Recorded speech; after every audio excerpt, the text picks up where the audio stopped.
There's a lot of fighting happening in Michigan's education system.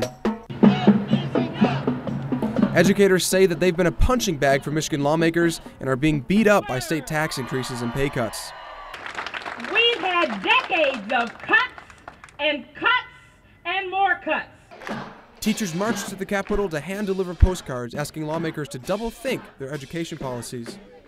To be honest, there are so many bills right now that are talking about balancing the budget on the backs of school employees and continuing to cut public education. It's not just one bill.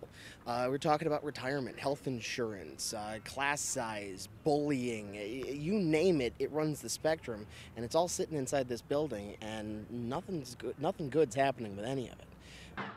But there is something else frustrating educators. A new policy encourages states to race against each other in a national competition for funding. Called Race to the Top, and it's set up to reward high-achieving schools by creating a nationwide competition worth $4 billion of federal funds.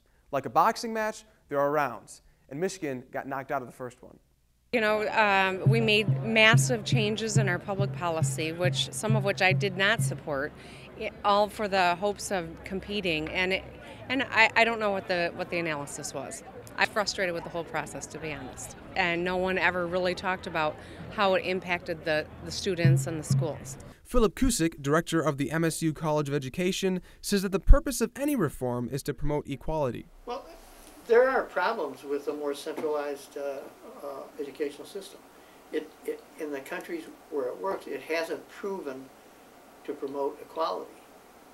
See, the question is, does a more centralized system, a more intelligently run, more bureaucratized, accountable, supervised, standardized system, is it also a more equal system? And the evidence is it's not. The Race to the Top reform analyzes the teachers and principals in a school and says that replacing positions and creating more charter schools can turn around low-achieving ones. Some teachers, though, are skeptical. In just about every instance of the different things that they had on that, again, it was a quick fix and it's not going to solve any problems. These policy changes are taking place while new education cuts are still being proposed at the Capitol. Regardless of what new policy is demanding, Michigan could use some financial help. Superintendent of Okemos Schools Cheryl Krieger is optimistic about the plan but recognizes its flaws. Yes, I think there needs to be something systemic, and Race to the Top can do that. But would I have chosen all the points?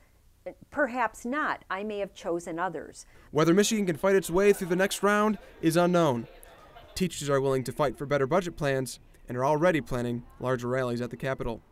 For Focal Point, I'm Marty Berman.